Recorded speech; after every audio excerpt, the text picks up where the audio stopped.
এই মাদ্রাসাকে পুনর্জীবিত করার জন্য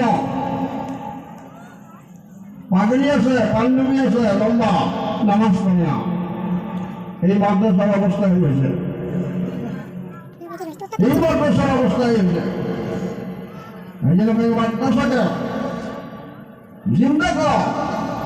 যে সমস্ত বুজুর্গ এই মাদ্রাসার খুঁটি কেটে দিচ্ছে, ওনাদের কি আশা ছিল যে আমরা মারা যাব, এই মাদ্রাসাগুলো চলবে সব আল্লাহ আজাদ থেকে আমরা বাঁচি থাকবো।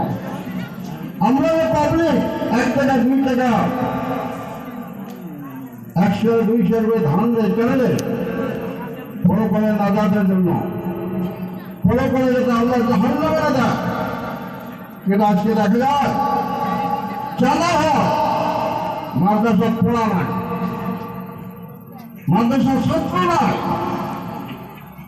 মানে আপনাদের কাছে অনুরোধ করলাম, আমরা সিনিয়র মানুষ হিসেবে, সিনিয়র আলেম হিসেবে, মুরব্বী হিসেবে এই জায়গা পার্শ্ববর্তী মাদ্রাসা রাহুল মেহরবানি আছে, পার্শ্ববর্তী মেহরবানি ফরকানি আছে।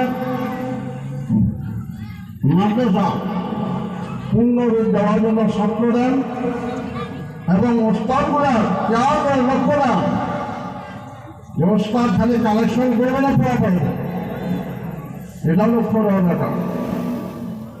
আমরা ছাত্র দেওয়ার জন্য রাজ দিয়েছি, ছাত্র যেন মাদ্রাসার পূর্ণ পর্যায়ে উন্নতি আমলগুলো হয়। কথাটা অনেকের ভালো লাগবে, অনেকগুলো বেড়া লাগবে। টিচার মিটার আসলে মানুষ ঠিক হয় না, টিচার মিটার আসলে মানুষ ঠিক হয় না। কেন মাদ্রাসা অবস্থায় ব্যাপার? মাদ্রাসা কেন বানিয়েছে? ছেলে মাদ্রাসা কেন আছে? ছেলে নাই।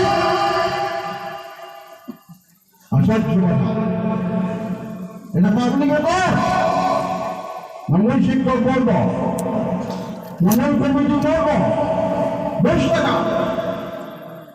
কেন আলাদা না? প্রত্যেকটা মানুষের হয়েছে মাদ্রাসা, কে চালে যাবে? মেয়ে মানুষের চালাবে, পর্দার আওয়াজ হয়ে যাবে। এই জন্য অনুরোধ